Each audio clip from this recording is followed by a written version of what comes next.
What's good, everyone? Welcome to another episode of Undisputed Spit. I'm your host, Romello Skuggs. I'm with my boxing compadres, Walt Dolla, and my homie, K. Will. How y'all fellas doing? Doing Good, man. well. Good. Peace. Peace. Sir, peace. How's our weekend? Great. Yeah, Can't complain. amazing. Boxing good did me one. right. Right. Good Yeah. boxing this weekend for The sure. weather was amazing. Yeah, weather was amazing. For the past really month, it was some good boxing for the past month. But we wanted to talk about last night. First, before we get to the main event, I want to talk about the co-main event with Boots Ennis versus Castino Clayton. Both of them was undefeated at the time. Boots gave Clayton the second round knockout. It was very quick. And it was the IBF mandatory bout. So, what do you guys think about Boots right now? I'm gonna start with you, K. Will. I like Boots. I like Boots a lot. I think that he's proven that he's a polished fighter. What I want Boots to do, and I think what he know, and what I've heard him talk about and say that I'm happy to hear him say is he need to get in there with somebody that's going to push him a little bit, going to challenge him a little bit. Whenever I hear a fighter say, "Oh, you haven't seen the best," or "I only gave you 30%," or "It's only taking me 30% to beat a guy," and then I see them also have extreme confidence in them being able to handle anything or everything.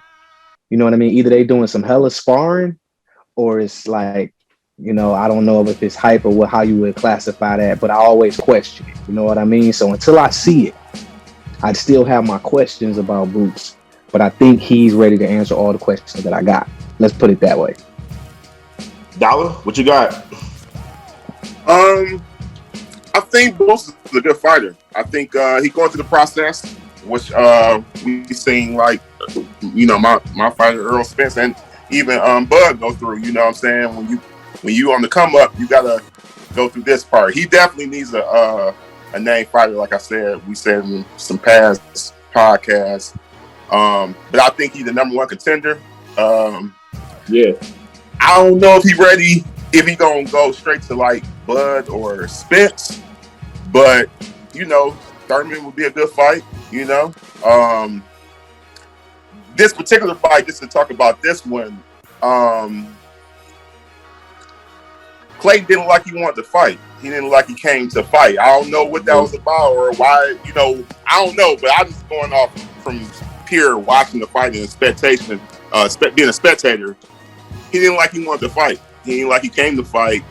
And even the punch that was a KO punch, I mean, no shade, but I mean, it didn't look like it was enough to have them all like that. So I don't know, but You think he took it down? I don't want to go that far, but the fighter Clayton didn't like he wanted to fight. That's not how he normally fight. I don't know what that was. Mm-hmm. And, it wasn't a good showing. But, Boots was in shape. I could say that. He was sharp. But I think he need a real good fight at this point. Whoever the matchmakers need to he needs a real good fight. He about to be a mandatory fight, I think, the IBF, so once Spence and Crawford do their thing, then he should be next up, though. Let me add to what Walt's saying, and I guess kind of piggyback off what I'm saying, because I didn't really comment about the fight last night. But first, I don't think it would be smart career-wise to go straight to a Crawford. I mean, it could be smart if you win, right? Like if he go there and he beat him, shock the world. Like if it's an Ali type of situation, yeah, I get it. I think that situation would be a lot different than just, an Ali Frazier situation. You know what I mean? I think that would be a little bit different than that. You know what I'm saying? Mm-hmm. So unless a situation like that, sure, it could be great if it turns out that way. I don't think it's worth the risk, and he could still have a great or even greater career overall if he don't even go that route. Like he could fight them at 154. He can fight them at 147 after he take an Ortiz, after he, go and see what it is that he got. You know what I mean? Because if he haven't had to use it, then he don't know what to do. True. You True. get what I'm saying? So like that's what I mean by like if he got some hella sparring, like it looks different. And to go to the fight, it looks a lot different when punches coming back at you. It just looks different, right? Yeah. Like those punches that jab in your face all night disrupts what you do. Right. So when you can be in there and be comfortable, it's one thing to see a fighter like that. I haven't seen Boots uncomfortable. And the times I've seen him uncomfortable, it was like a punch. You know what I mean? And it was like a stun. It wasn't like he having to figure a guy out. I haven't seen him do that. So in the fight last night, Clayton didn't look like he wanted to fight. He looked like, I'm not gonna say take a dive like Walt said. I don't really want to say take a dive, and I don't want to undermine what Boots do in the ring. I just real talk, yeah. It's not answering the question that I needed to answer. Boots is special, man. He's my favorite prospect. I was between him and Xander Zayas. Y'all need to look him up. He's 154. He's not like him from Puerto Rico. Look him up. He was top.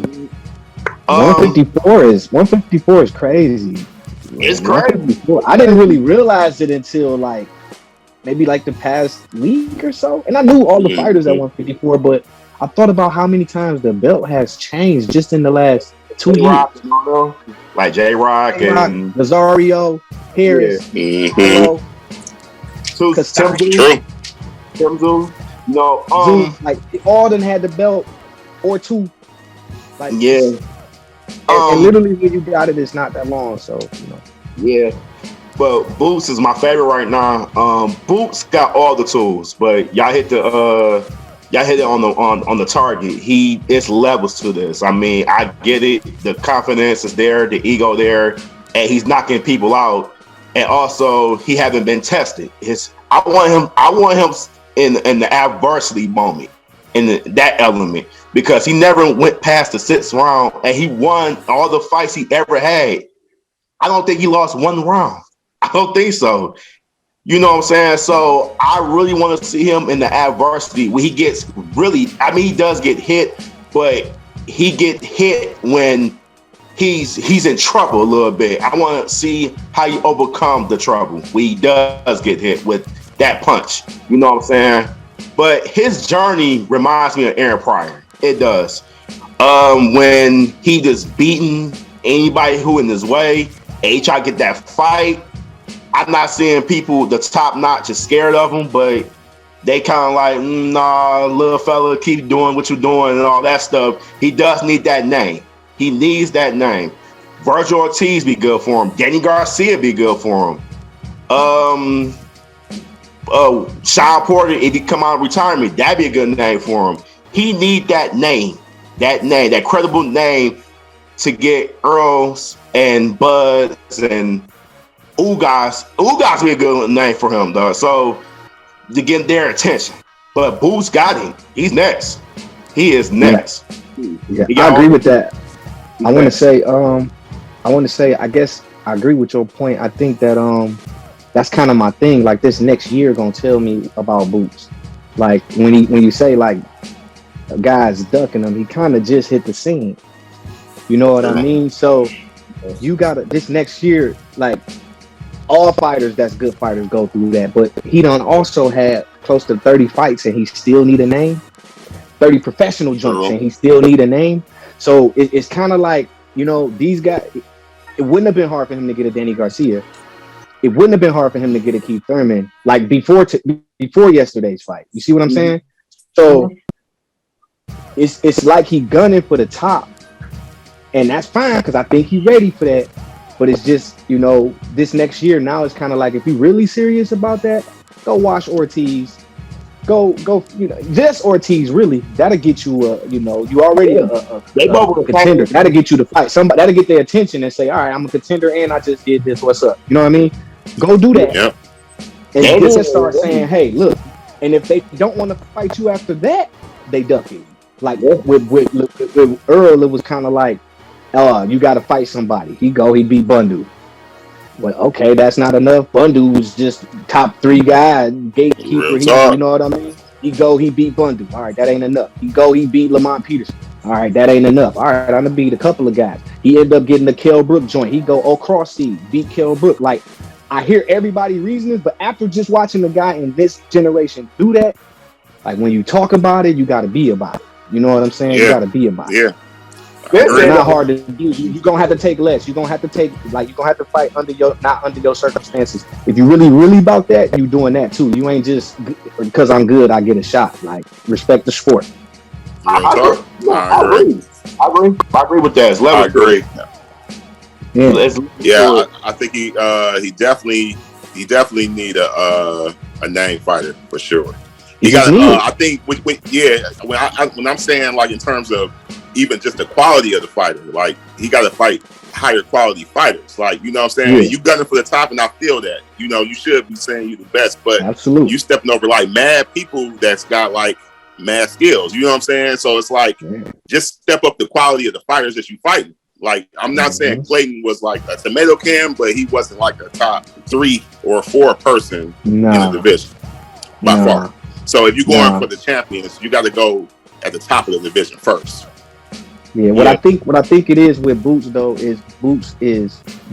What gives him the leverage is he's a draw, right? Like, he got the people behind him. So a guy like him, like, it's kind of like, and we see that in boxing a lot too, with the Triller and all of that. The Rolly Romero's getting the chance to fight, like, you know what I'm saying? Like, Tank Davis. Like, if you got a following of people, you don't necessarily have to be the best, right? Which I think doesn't really do good for the sport. And it's tricky with a guy like Boots. It's tricky with a guy like Boots because he actually is good enough. But then he was like, yo, you know, I'm gonna watch all these guys. It's my turn. Give me a shot. I've been in the gym. I've been working. He probably has sparred with most of these guys. They on the same camp. Like, they're not running from each other. It's just about, are we gonna fight or not? You know. Do you think Boots? You said a good point, K. Will. You said a good point. When you said the 30 fights, he still need a name. Did you think it's the same type of path as Triple G when he did? No, not the same. Not scale wise. I'm talking about the same path, because we had to get to 30, 35 fights or whatever to know who Triple G. We know who Triple G is. I'm talking about the general pop. You know what I'm saying? No, it's Triple G. So do you think it's like that, or? No, I don't think it's like that. I get why. I understand why. Like, on the surface, yes, right? If we just take the number of fights and what has happened in the number of fights, yes. Like, let's call it that. When I dig a little bit deeper, though, and analyze it, it's kind of like, all right, with Triple G, it was only these fights, only on this network, only at this time. Like, it was a formula, right? With Boots, it's the same model, but it's not the same formula. Like, it's not about, I'm gonna pick and choose a guy. It's kind of like, I'm gonna work myself into becoming contention for the IBF. So whoever I gotta beat for that. You see what I'm saying? So, like, that's the difference. Like, with Triple G, it was just like, look how many people I knock out. That's what I do. I'm a knockout artist. I'll knock out anybody, but they all tomato cans. You get what I'm saying? Like, they all people who don't punch back. So that's the difference. Like, so yes, it is on the surface. Yes, because it's kind of like, I mean, I know I could beat everybody that's at the IBF, but let me just go. I'm gonna show you. I'm gonna be a contender. Then you can't deny it. That's the routes I think Boots is taking, and I respect it. He working there. He in the process. But they both are Sergey Lepinets. That's a solid fighter. You watched them in a sense, but Clayton went to a draw with him. I think Clayton asked him out, but, you know, in my opinion, that was close. It was a close fight. I watched it. I'm gonna tell you, I watched it yesterday because I really don't know much about Clayton, and I was trying to really get my game up for the episode today, to be frank. You know what I'm saying? And I watched his fight with Lipinets, and I had it. I'm like, man, it's very close. Like, I see why they gave it the draw, but you could have edged it to either or, dog. You could have edged it. It's about what style you like. It was worth the second fight. Yeah, I agree with that. Okay, next topic. The main plenty about to talk. Yeah, I know the main event. Jermell Charlo versus Brian Castillo 2. And first one was a classic. It was my fight of the year last year, but last night, Charlo pulled out the win.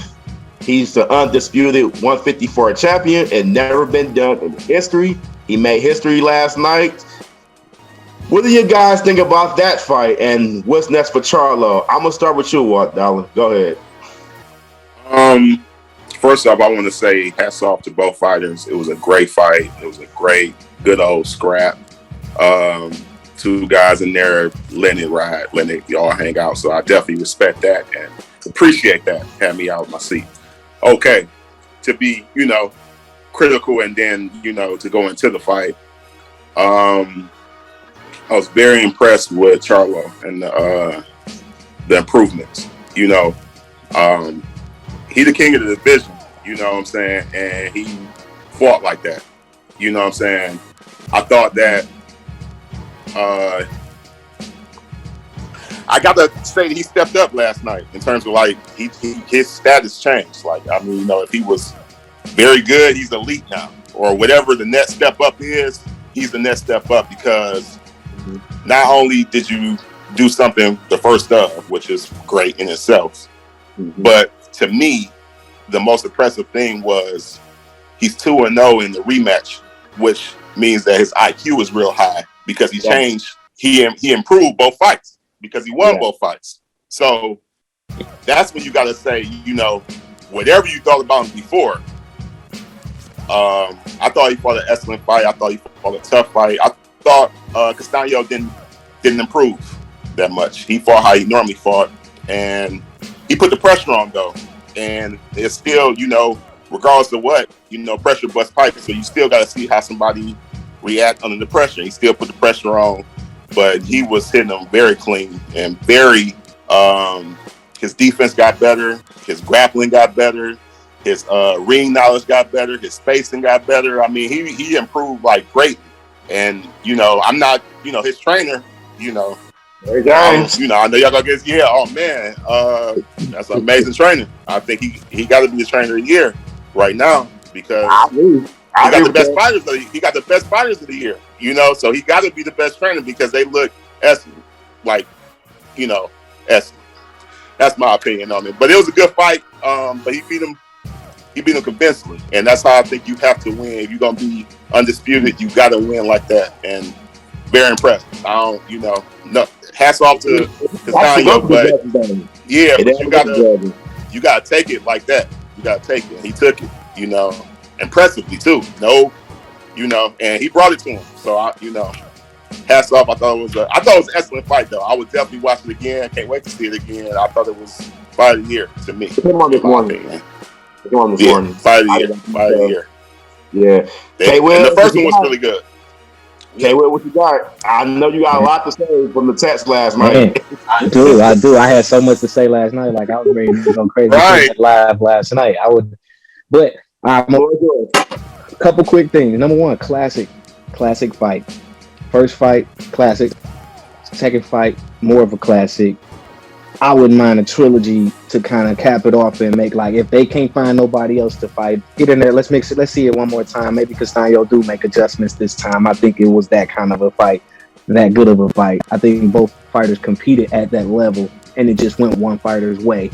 You know what I'm saying? But my shout outs go to. Let me do my shout outs and get this out the way first because I got a bunch of different.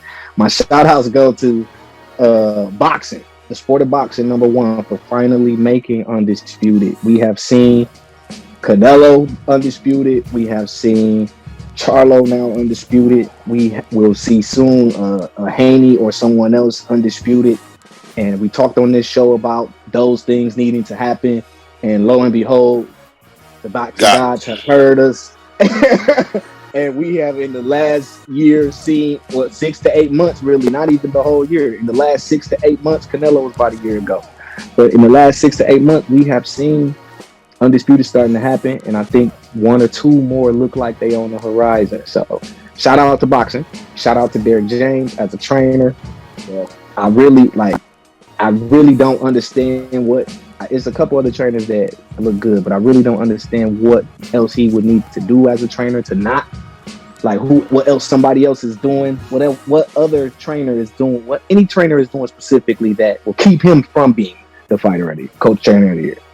Like there's nothing like I like Sugar Hill. I don't see anything that he's doing like two undisputed champions or putting two people in the position for to have two undisputed champions.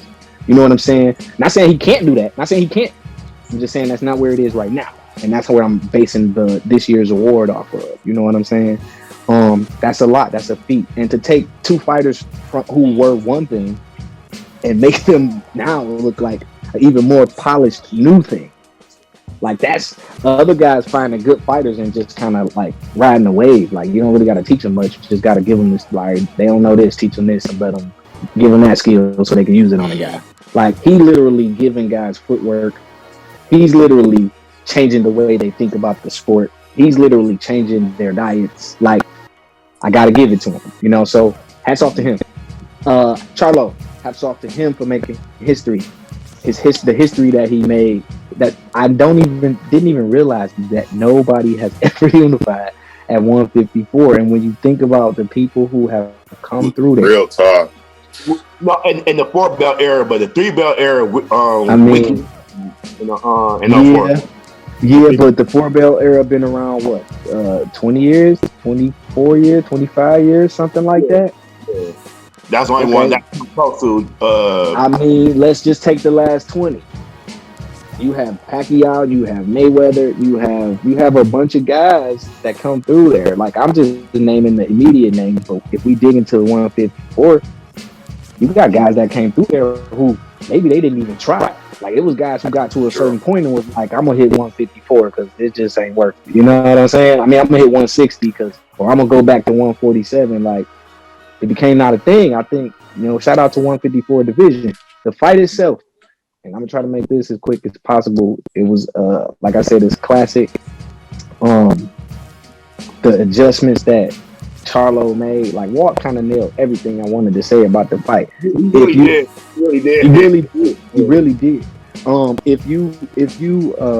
If you didn't know who he was before, you definitely know who he is now. And whatever you thought about him before, I mean, it worked for him. You know what I mean? Like Castino did nothing different. He would have beat a lot of guys.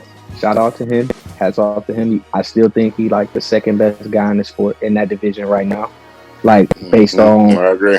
Strength. I still, yeah.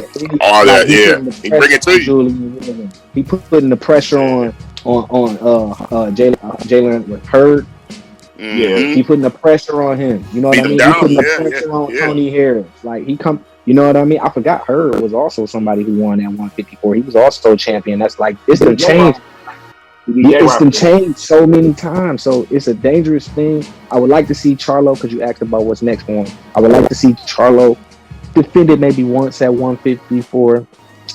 Kind of see what happens. You know, I don't know if he should hang around there a long time. Like it's not gonna be one undisputed person for it. It's been, you know, like it's gonna change. I don't know though. Maybe that's his thing though. Maybe it's like, all right, come beat me at 154 till somebody beat me. And it's not really nobody I see that could just hands down beat them right now. So I mean, 160, his brother got that one. So do you want his brother trying to go to 168 though? His brother trying to go to 168 like hello. You know what I'm saying? Like that'd be good. If he can move up to 160, he can go. It's gonna be a little bit more challenging at 160 though.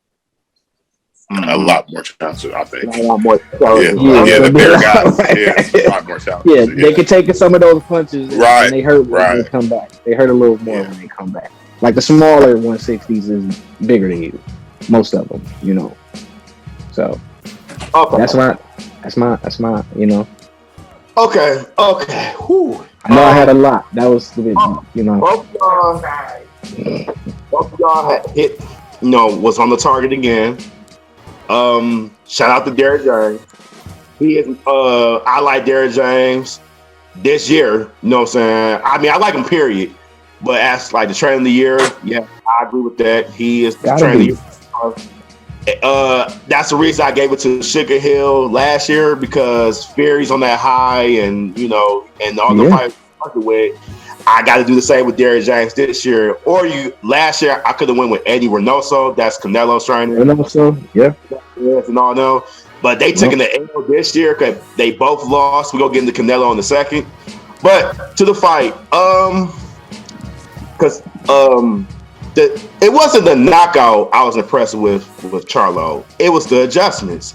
Because he don't make adjustments. As the rematches he does. But like the first fights and stuff like that, he don't make adjustments like as a boxer. He just got that power. He just relied on that power so much.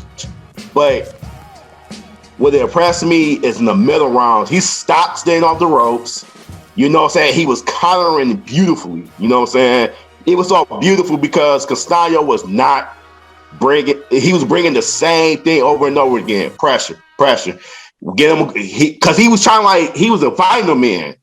Charlo was. He was inviting them in. You know what I'm saying? He wasn't like fully on the ropes, but he was like off a little bit just to counter him so good. And then the early rounds, it was working. You know what I'm saying? Then that seventh, he hurt him. And then the pressure stops. And then Charlo like, okay, I can box him now. I don't have to go into full war with him. And then the 7th through the 10th, I gave it to all Charlo. I mean, the 10th, he knocked him out, but I gave it to all Charlo. Charlo just dominated that middle, the second half of the fight.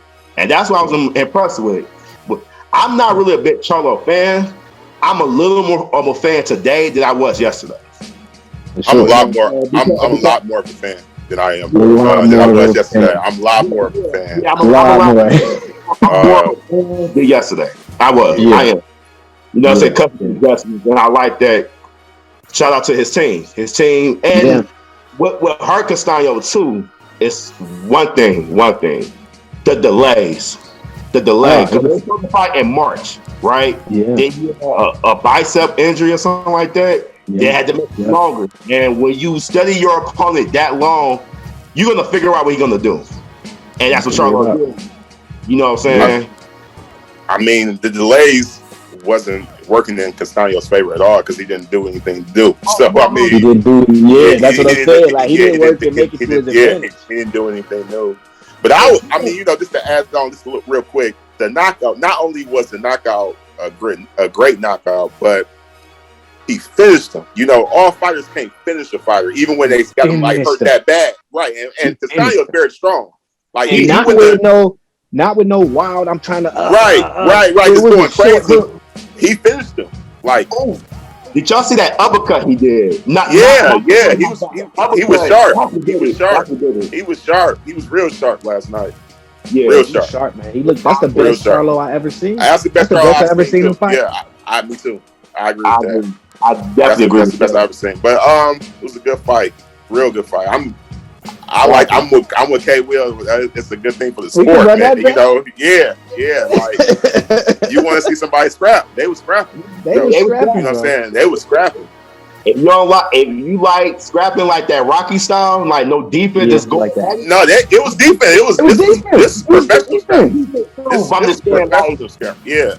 If you like that, I loved it.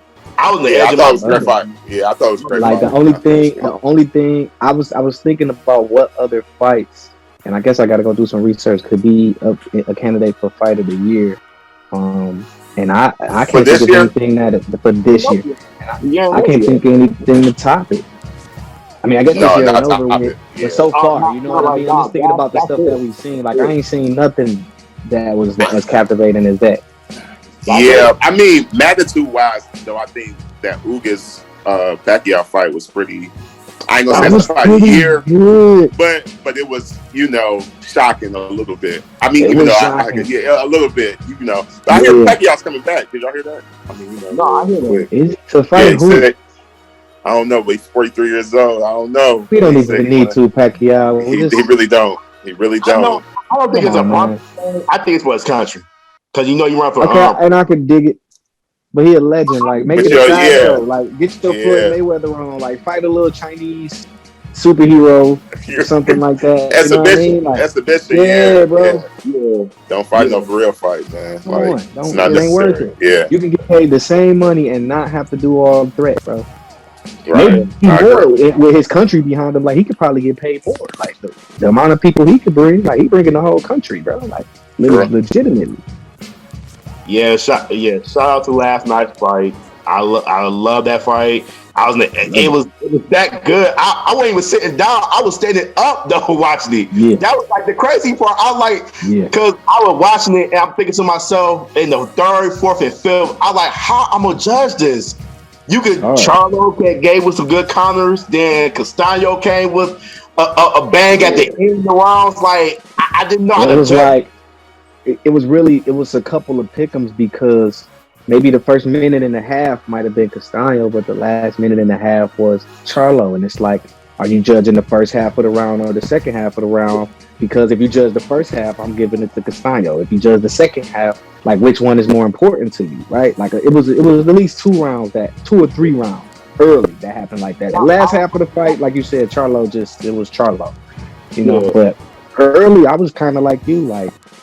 I mean, I'm gonna go with Charlo, but shit, actually, I don't know. Like, I kind of got it. I don't know.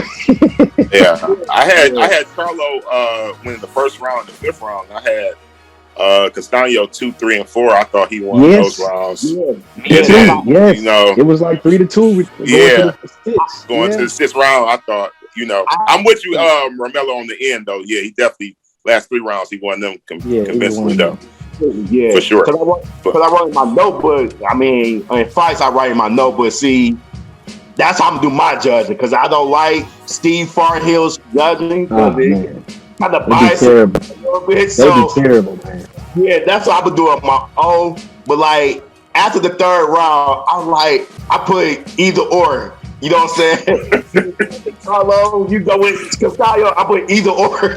so it was that I can see a case. I can see a case. You gotta say them even. You gotta say them even. That's an even round. You know, if you can't, I bet you can't do 10-10. No, you can go even. It's like when they say 7-5, 1 even. Yeah, 1 even. You can definitely go even. Yeah, it's crazy, man. That's crazy because. Without a knockout in these type of fights, without a knockout, you really don't know who won. You really don't know. True. It's kind of like who you choose. Like a knockout is the answer. That's the deciding. We know, nigga, that we know. If this fight would have went to the cards, and we saw those last 2 rounds, it could have legitimately been a 6-6 fight again. Yeah, that's how I see it too. That happened, but I will say the last rounds though. Go ahead. No. I would say at the end the damage did start to show though. He started, I still think Charlo was gonna win, like regardless. He started to beat it. You can see he started slowing down, and Castino wasn't putting the pressure on like he was earlier. You know, like he started thinking twice, backing up. Basically, He started that left hook. He was checking that left hook all night. He checked it with the left hook all night. All night long. I heard that one all night. Knocked it down though. The left hook chopped him down. Yeah. It was like when he knocked him down, it looked so weird though. He hit him. It was soft almost. It almost looked soft. He was like, it was so close. It was so close though. It was so close. Yeah. And hard. That's delayed reaction. Yes, power. Yeah. It was delayed That's reaction. That's like somebody walking up to you, putting their hand on your chin and being like, you know what I mean? But knocking you out. Mm-hmm. Yeah, but that's close. It's power. It's just like I got power from that position. You know what I mean? Close. He was definitely his feet though. Like when he hit him with the left, he was on it. He was like he just went down like a rat though. Like you know what I'm saying? It was delayed. He hit him with it and Charlo hit him and stood up. Mm-hmm. He stood up. Mm-hmm. He started coming forward, and he was just like. But you know when he tried to get up, you knew it wasn't no joke then though. No, it was real. Spaghetti. It was real. Yeah, he shook it off, and when he shook it off, I'm like, man, it's over.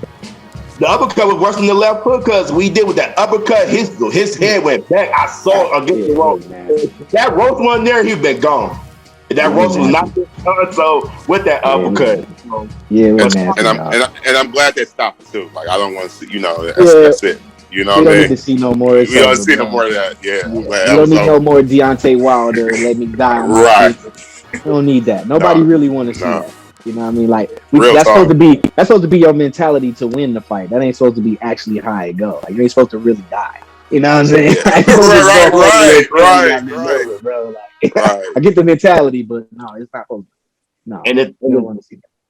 shout out to that fight. Shout out to Boston. Shout out to Derek James. Shout out to Charlo. Congrats to him.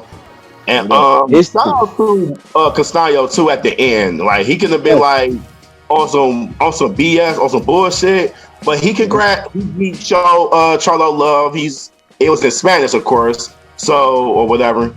Basically, he love in the middle of the ring. You know what I'm saying? Sportsmanship. You know what I'm saying? People really don't do that like that. But shout out to him. Then shout out to that fight. Next topic we want to talk about. This is a bonus topic. I'm gonna let y'all go. Last week we had the upset. I didn't get y'all opinion. I got my homie's opinion last week. I gotta get y'all opinion because y'all opinion is important to me. Canelo suffered his second loss against Dimitri Bivol in the 175 division. What do you guys think about that? I'm gonna start with you, Walt Dolla. I'm gonna start with you. I was shocked. As a matter of fact, shout out to y'all. I mean, I seen y'all episode. That was an excellent episode. I like y'all take on it. I mean, I felt just like y'all. I was shocked. But I did see him start losing. I think he didn't look like he was ready though. It didn't like he knew what he was getting in there with. And was it Bevel? Bevo. He fought a disciplined fight, super disciplined fight. You know, he weathered the storms, he handled the pressure, and I think he was just kind of too big for Canelo a little bit. You know, I don't really think Canelo's a light heavyweight. I think, you know, that's like the limit where he, you know, weight wise. But you know, who's to say? But I mean, I think if they fought again, it looked like he would beat him again. Like, to be honest, because he started kind of fighting haymaker style, like trying to like knock him out, and you know, there ain't no way to fight. You know, I don't want to get into, you know, that about your boy or the one, you know. But I think going forward, I think he should stay at 168. I think 168, he is more king, and there's a lot of competition at 168. I think he's better at 168. I just think light heavyweight is slightly too big for him, even though he had some good fights with Kovalov, but I thought he was on his way out and kind of like a gatekeeper at that point. Until that knockout happened, he struggled that fight. Yeah, and he was like, I just don't think that's the weight division for him, to me, in my opinion. But I don't think it tarnishes his career. I'm sure he's gonna come back better from the fight, but that wasn't. And I feel like his trainers kind of didn't help him either. You know, they didn't help him through the fight. Like, they didn't tell him he was losing. They didn't tell him, like, because, you know, a fighter can't really see like you can see from a spectator view. So I felt like he got, like, out-coached a little bit, too. Like, they lost as a corner. They lost as a whole team. Like, the whole team lost. Like, nobody did that well, I thought. But it was a good fight. And shout outs. But yeah, that's my opinion. What you think, K Will? K Will, what you got? Well, I like you guys. I walked away shocked, but I walked away shocked and impressed by both fighters. Right? Shocked that Canelo lost. Right? Because I'm thinking to myself, what he does as a fighter is a lot for any fighter to handle. So as long as he can make the weight. You know what I mean? And then I also was leaning on the fact that whatever risks he was taking, he calculated that what he needed to do to assess and handle each risk, because it seems like that's what Canelo has been doing in the past. I think he bit off more than he can chew at 175, fighting a true 175 champion. Like, it's much different going to fight a Caleb Plant, right? Who's a champion, nonetheless, you know what I mean? But it's at 175, it's give and take. right? It's not really just nobody really is going to dominate this situation. I mean, it's certain you got to be great. You know, Roy Jones, like, you know, it's specific people who come along that do this. You know, and I'm not saying Canelo is not that, but I think maybe he jumped off into that a little bit more than he can shoot. Bivol, impressed by Canelo because he did take that chance, and he got beat up. He didn't get knocked out, you know. And a lot of guys would have went to sleep with the barrage that he was taking. Like he got beat up. He got beat up more than you ever seen him get beat up before. And wasn't he showed that he could fight with him, but he learned that his fight that isn't enough at that weight class. You know what I mean? I definitely think with his weight, it looked more like he ate to gain weight. You know what I mean? Like, I'm going to eat and make myself this weight, and then I'm just going to fight, as opposed to training. He was on a vegan diet. Yeah, see, that's what I'm saying. But, like, you can still eat to gain weight with that diet is what I'm trying to say. Like, it's about portions and amounts, and you know what I mean? Like, if you're eating vegan, you still need to gain weight, you know? Right. So, but I think, and maybe he worked out, but I think it was more so a food weight gain. You know what I mean? Like, and the reason I say that is because he looked tired. He looked exhausted. He didn't carry 175 like, you know what I mean? He didn't carry it like Canelo usually 7th, 10th, 9th, you know, right? When them late rounds, he usually like, all right, he's figured a guy out, and now he's imposing at least what he does, even if it's not working. He's imposing what he does. I didn't see that from him, and that speaks to Bivol and where I'm going and why I was impressed and shocked at Bivol, because he showed me that what he does isn't a gimmick. Like, it's not like it's something you have to deal with. You know what I mean? And then once he got comfortable, like Walt was saying, like he was just kind of like he was firing off. It wasn't no fear of Canelo. It wasn't like, all right, we can trade shots if you want to trade shots. If you don't want to trade shots, I'm gonna punch and bag you. You know what I mean? If you let me punch and bag you, if you don't back up, you're gonna go to sleep. You know, like it was his fight at a certain point. So a second fight for Canelo would only be to challenge himself and to see like where he is for me, right? And maybe he wins, like puncher's chance, right? Maybe he wins, but he would have to add power, right? I don't really know what else he could add to his game that's going, because he got the tools, he got the fixings. It ain't like he didn't have nothing to go to when shit got tough. He couldn't go to it. That's what I think is what happened. You know what I'm saying? Like, he had things that, but turn it, you can't just swing this guy and turn him and put him in the, you can't just do that. So what you gonna do? You know what I mean? You got to get out of this some other kind of way. That uppercut, he eating that bitch. So now what you gonna do? You know what I mean? So he was eating punches. Bivol was. He was eating the punches. He was eating. Yeah. So that's my take on that. The fight itself, just really quickly, the corner, because Walt made a good point about the corner. It may be time, and it's nothing against Reynoso, but it may be time to add some other element to, like, if he's gonna go at 175. Light heavyweight. Yeah. Go get you a Sugar Hill. Go get you somebody who is about punching knockouts, like power, like, you know, that dog fight. You know what I mean? Go get you a even if it's just for that fight. I'm not saying Reynoso not a good trainer. He shouldn't. You know what I mean? Like, his days is numbered. He can still do it, but I just, when it comes like light heavyweights and heavyweights, like Crunk is like, I mean, that's where you.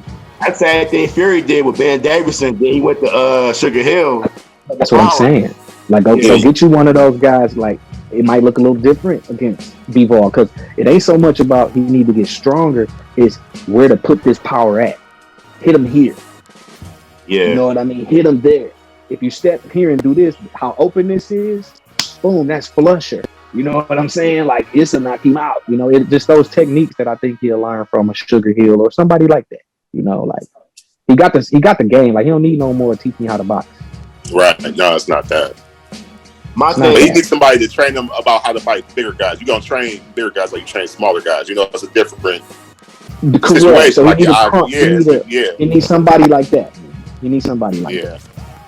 If he gonna stay at 175. If he gonna stay at 175. Now, if he's going back to 168, just pick your poison. Line him up. He'll probably drop at most of them. Line him up.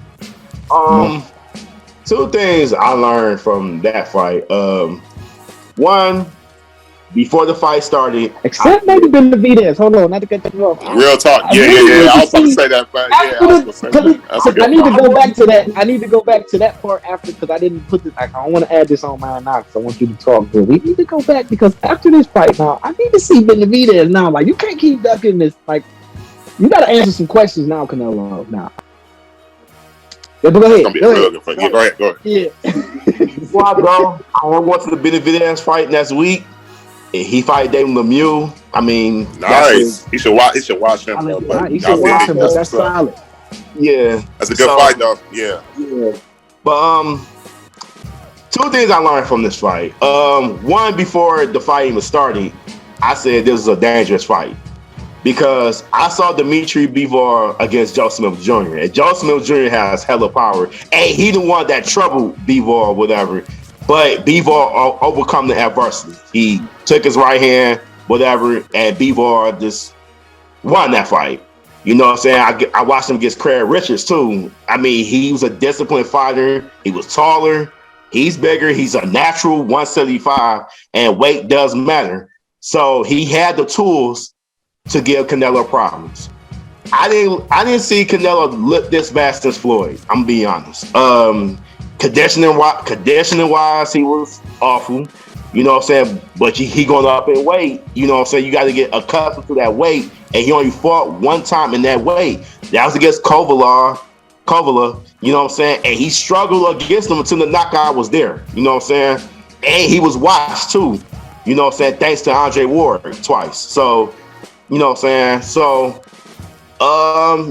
that's the thing I learned. And Bivol, I said it. I was like, Bivol was never one or number two. You go with Better BL or you go with him. Pick your poison. Pick whoever you want to pick. Whatever to be in the top 175.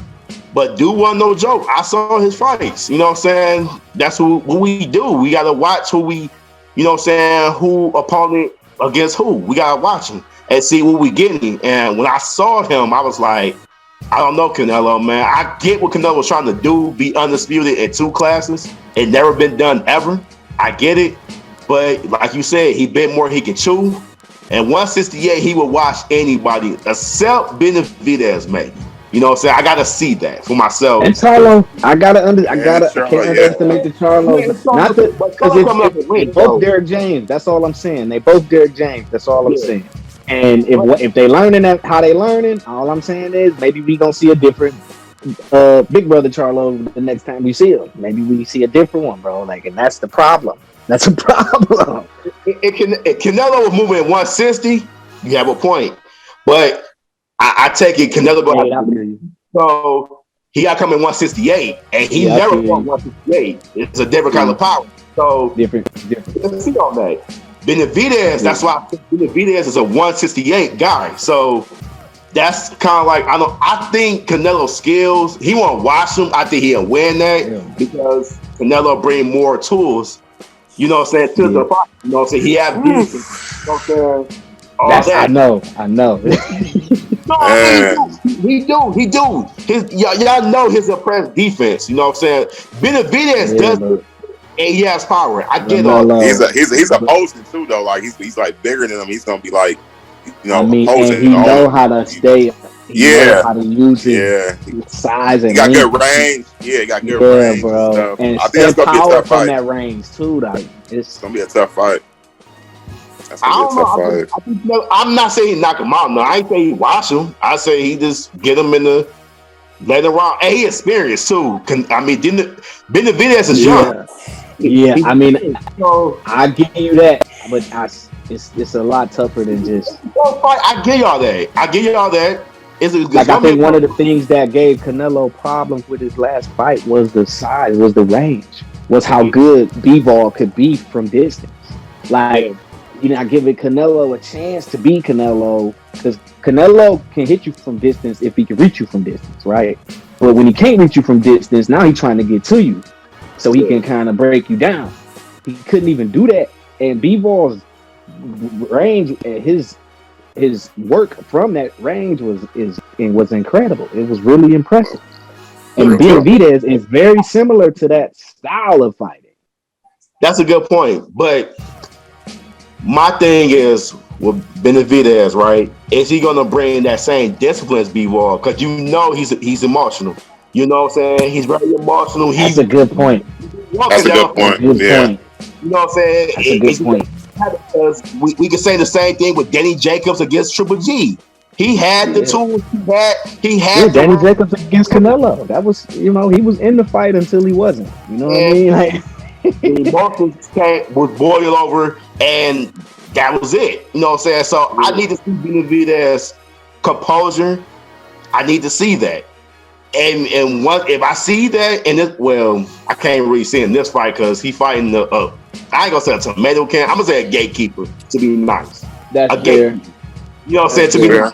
You know what I'm saying? I ain't gonna say a bum and all right there. I ain't gonna say he's not a bum. He been getting watched lately though. He been getting beat up lately. He been getting beat up though. But it should test him though. It should test him. I'm be nice. I ain't gonna call nobody bumps and stuff like that. I'm be nice. So a gatekeeper, you know what I'm saying? So I have to see. I mean, I know the power is there. I know how he fights, but again, the thing with him, I want him to work on his defense a little bit, and his composure. And he can work those two things out. It can be 50-50 against Canelo. Yeah, it can be. So we'll see. Oh no, yeah, that's right. We'll see. I'm sure it's an answer. It's a question that needs to be answered sooner or later. I'm sure of that. You need answers. I got answers. You do need answers. You know, I need answers. I think he can not duck him, but can move it to the side because he is coming up in weight. But Benavidez, he can't duck him like no longer. Because I mean, you know what I'm saying? Because he especially after he win his next fight. So, who else is it for Benavidez to fight? Like, you really want him to go around and beat up everybody? Like, give him a shot. If he don't do that, then he could out. But he ain't beat up. Like, you know what I mean? Like, what else you want him to do? Like, and that's what I'm saying about Boots. That's what I was saying about Boots earlier. To kind of he hasn't done that yet. You know what I'm saying? To be able to, like, yes, his skill is there, but if I'm Earl, it's kind of like, really, I done beat everybody in the division. Or if I'm Crawford, I done beat everybody in the division. I'm fighting for Undisputed today. If I get Undisputed, you know what I mean? Meaning I'm in a position to fight for it today. If I get Undisputed, unless I just want to stay at 147, I might not ever even have to fight Boots Ennis, and he can have these belts. I have another challenge at 154 or 160, or however they want to do it. Like, they don't have to stay at 147. I don't even think Earl gonna be there long enough to fight Boots. But he go to 154 and he fight his homeboy. I don't think they're gonna fight either. But I heard Charlo talk about after the fight going to 160. So maybe it's a 160, 168, 154 situation. Like, they kind of, you see what I'm saying? Like, they all, but Earl got something to do before he does that. But I think he trying to move to 154, win or lose against Crawford. I think his next move after that is 154, win or lose. He don't have nothing to prove 147. He don't have nothing to prove. He has nothing else to prove. That's what I'm saying. Like, so to a Boots fight, like, it'd be cool to see for us as fans, but for his career, like, I don't know how much sense it make unless, like, the IBF mandatory. If you want to, if he don't get Undisputed, then that's the next best fight to make. Yes, you know what I'm saying. And that's why I agree with you. That's why he should be cleaning up the division, clean up. That's what. Just clean up the rest. Like, clean them up. Then they gotta fight you. You know what I'm saying? That's how you do it. Then they have to fight you. So stop fighting these.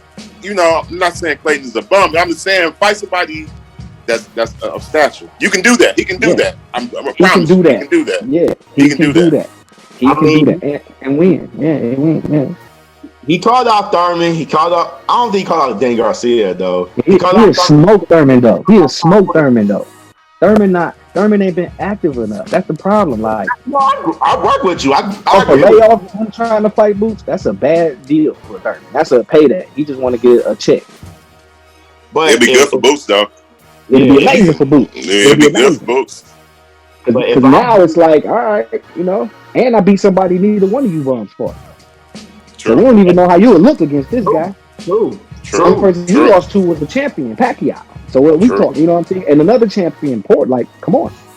So he can say that. The resume changed. Like, he need that, dog. He need them fights, yeah. He need them fights. But he don't have that talk, right? He got the talk in the ring, but he don't outside. He don't have. To close it out, I'm glad y'all watched Earl Spence interview last night. I did, and he talking the same talk.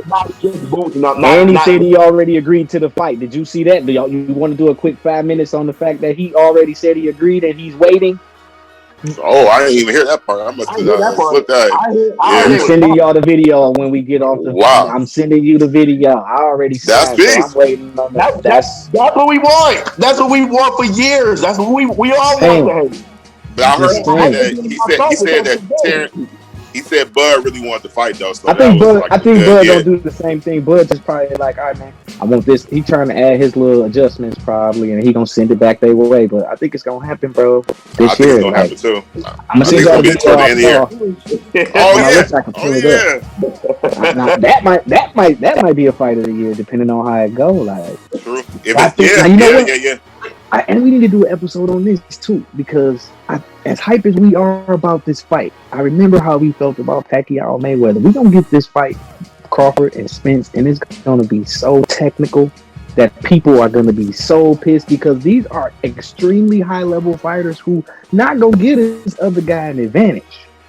So you're gonna have to find a way to beat him at what he does, and it's gonna be if you're not a fan of the sport, this fight might let you down.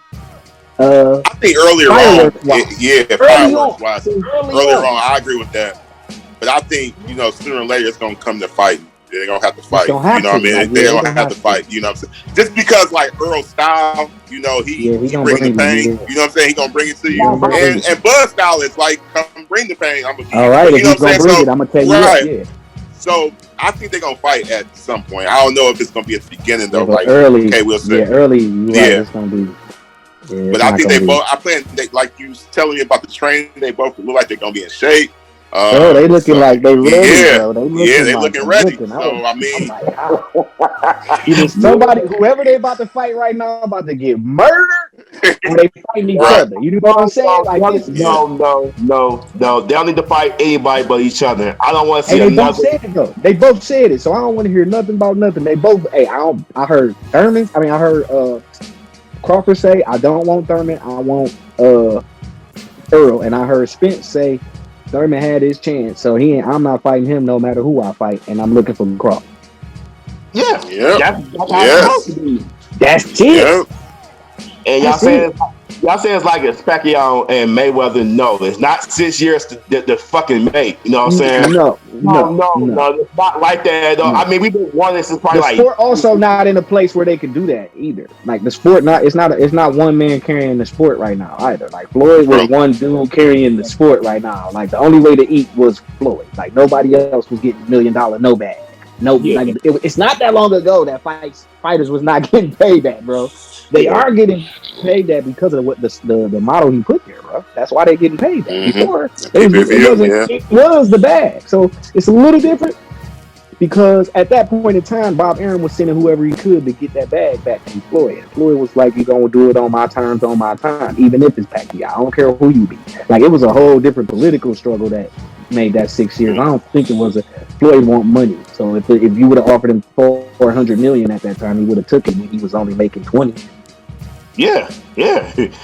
That's good business actually. So but they didn't want to offer him that. When Bob came to the table, Bob was like, "We'll give you 20%." He's still trying to treat him like a fighter.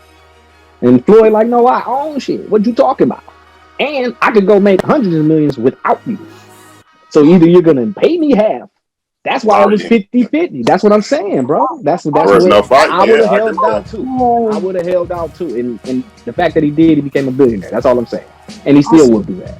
That's so in the words of Roger Mayweather, you don't know shit about boxing if you don't realize that. You know what I'm saying? Like that's